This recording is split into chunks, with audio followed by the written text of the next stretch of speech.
de 2025, com os graduandos do processo escolar, onde estaremos agora numa conversa sobre uma atividade proposta pela professora Yara. Eu me chamo Elaine, Erivanja, Ana Bárbara, Luara, Lucena, Paulo. Então, para iniciar a nossa conversa, vamos estar dizendo aqui qual foi o título do projeto em si. o título do nosso projeto é Diga Não ao Preconceito Indígena. Nossa, um título bem relevante, né? Bem chamativo. Mas o que levou, né, à escolha desse título? A dificuldade encontrada pelos indígenas, né, ao chegar na instituição de ensino e ter dificuldade de interação linguística. Então, de fato, o que levou foi a questão da não interação, fazer com que todos interajam entre si. Isso mesmo. Interessante. Qual seria o principal-alvo exatamente? o público que será alcançado será alunos, professores, comunidade externa, tanto os familiares e também parceiros. Nós estamos propondo, né, oferecendo para que eles venham com a gente nisso. Interessante essa questão, né, de não querer que o público seja somente os alunos, também os professores, né, abraçar também essa comunidade externa de fora. E qual seria o principal objetivo mesmo assim, do curso? O objetivo principal é fazer a interação, né? Trazer também a comunicação e a adaptação, nos tornando parte da instituição, fazer com que todos, né, se tornem um só, que falem a mesma linguagem, interajam, né, se respeitando, tendo essa comunicação. Isso é preparar mesmo, né, um ambiente, considerando que todos se respeitem, que o costume do outro, né, a gente tem que respeitar. A cultura dela é tão importante para a gente poder fazer a construção do nosso saber, porque como nós vamos construir o nosso saber se a gente não está respeitando o saber do outro? Muitas vezes a gente não respeita justamente por não saber, né, por não conhecer. Dentro disso, quais ações assim, seriam planejadas para estar acontecendo isso? como futuros gestores, a gente propôs contraturnos, idiomas como português, indígenas,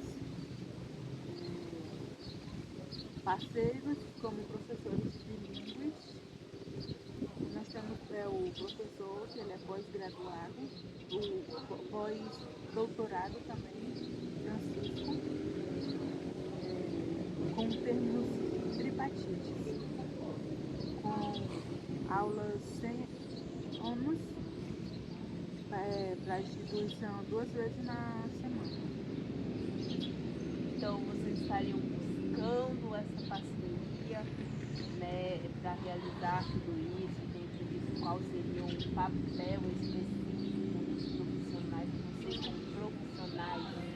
Então, nós como profissionais, né, de processos escolares, nós ficaremos responsáveis pela elaboração do termo tripartite, né, no auxílio às necessidades dos alunos, comunidade externa e professores, e também promover palestras e oficinas, né, visando a conscientização da importância da interação, né, entre a comunidade, os alunos e todos.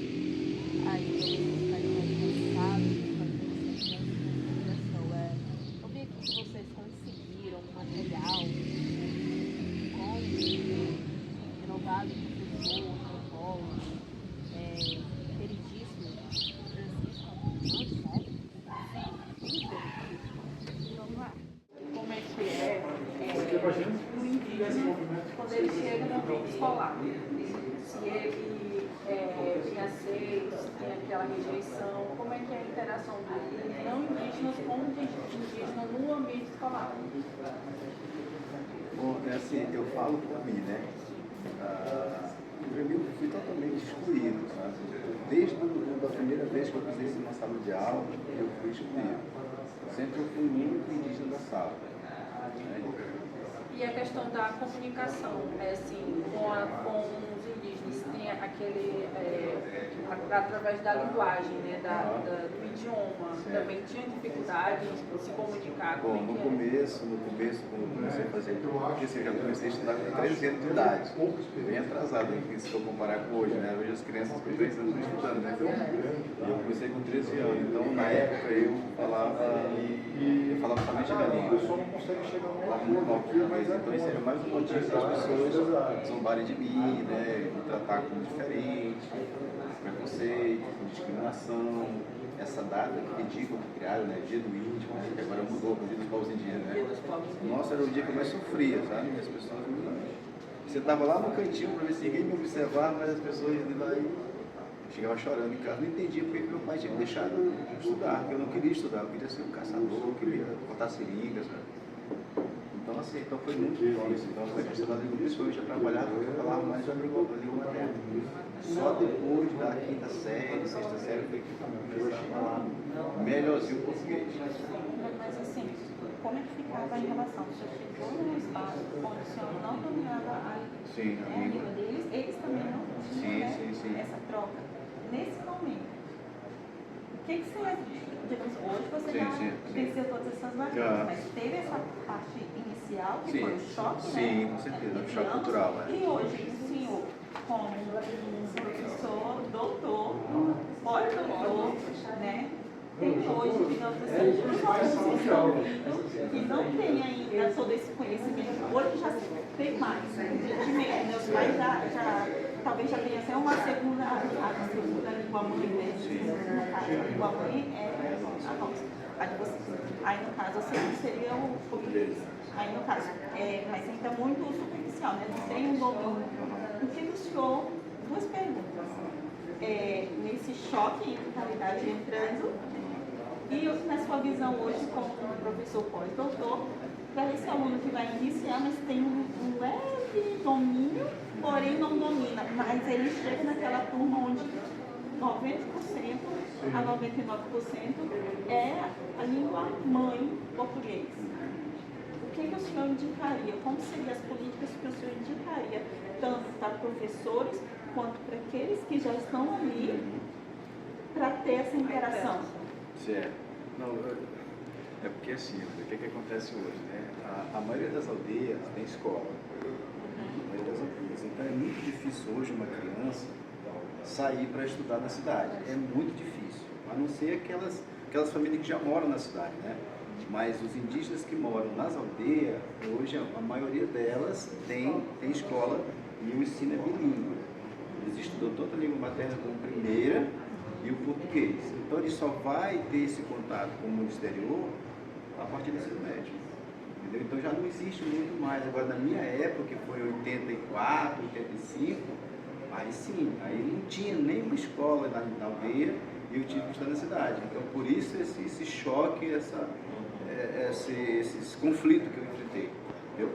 Naquele momento. Exatamente. Naquele momento, o senhor acredita que quais foram os meios, assim, a partir do momento que o senhor lembra, que teve algum tipo de políticas públicas ou até mesmo a interação dos colegas para que vocês viessem se comunicar, depois que teve toda aquela separação, né? Tanto da escola, comunidade e o Estado em si. Qual foi o momento? Você lembra, assim, quando começou a ter algo voltado para que vocês viessem se relacionar, né, ter essa interação? Assim, os primeiros 6 meses, para mim, foram os piores da minha vida, sabe? Eu não entendia por que meu pai tinha permitido eu ficar naquele lugar, sendo alvo de brincadeira, sendo alvo de eu sendo batido, dar um cachorro na cabeça. Somente depois de uns 6 meses foi que a gente começou a ter uma conversa, né, a jogar bola. A bola sempre foi algo assim que une as pessoas, né?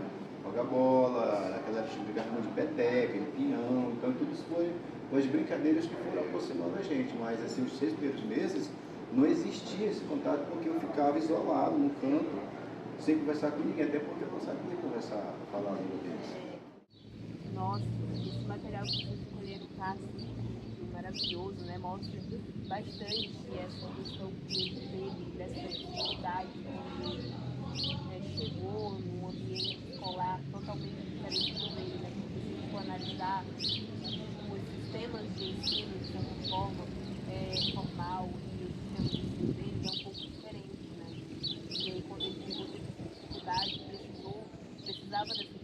adaptação só foi conseguir quando teve essa interação, de fato, com algumas atividades, né?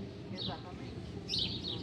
Causa também uma inspiração para a gente não desistir, né, no primeiro obstáculo que aparecer, para a gente correr atrás dos nossos sonhos, e nada é impossível, vai ter que ter sim. Exatamente, ele começou ali tímido, né, na sala de aula, com dificuldades, mas não desistiu. E hoje ele é o que? Hoje ele estudou, e ele é pós-doutor, ele é professor, ele é antropólogo. Então a gente vê que não desistir vale a pena, né? E a parte que assim, chama muita atenção, nós como futuros gestores, né, nós só conseguimos conciliar fazendo com o termo tripartite, que é um acordo onde beneficia, né, tanto aluno, o professor, que no caso é o São Francisco, e a gestão, porque ele vai trazer, né, todo o conhecimento, lembrando, pessoal, que ele é um indígena, olha, chegou onde chegou, não perdeu, né, a sua base, e hoje está voltando, né, para trazer o conhecimento dele, compartilhar com todos e sem receber financeiramente por isso, porque nós temos um parceiro, vários parceiros, né? E um exemplo muito bom para nós hoje trazer o doutor Francisco sem ter custo para a instituição, em formato de parceria. Dentro disso você percebe, né, que é importante essas ações para que o aluno não desista do primeiro obstáculo, né? Ele possa seguir essa vida acadêmica, essa vida institucional, sem essa desistência, que infelizmente é algo que acontece bastante. Mas dentro de tudo isso, o que se espera alcançar de fato? O que a gente esperamos alcançar é um ambiente mais harmônico, alunos mais produtivos, professores motivados e uma escola mais inclusiva, sem preconceito, que respeite a diferença e limitações de cada um. E uma comunidade mais consciente, uma comunidade mais noção, né? Porque muitas vezes a gente não sabe ou não tem consciência do que acontece por fora, né? Só aquilo que está na nossa frente ou que está na nossa comunidade. Então isso é uma coisa bem interessante.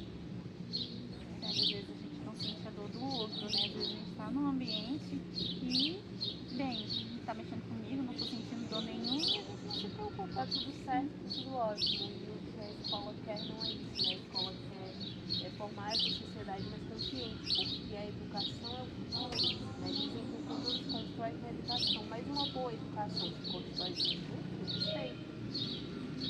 Conhecimento, né, não é tudo, muitas das vezes, assim como o doutor diz, né, às vezes é necessário a gente ter a formação, que é isso que nós estamos buscar aqui, mas quem nós somos, né, quem nós somos? Nós somos apenas um pedaço de papel, que é o significado? Não, a gente tem estudo, a gente tem hábitos, e a gente tem toda a parte que a gente viveu do nosso passado. Tem essa bagagem, essa carreira, né? A bagagem do seu passado, você tem também uma mala de futuro, tudo isso, né? Você é uma junção, você não é só uma coisa, você é uma junção de tudo, né? O que é bem interessante que o projeto em si está visando toda essa questão de que você não é uma coisa só, você pode ser muitas coisas, valorizando também.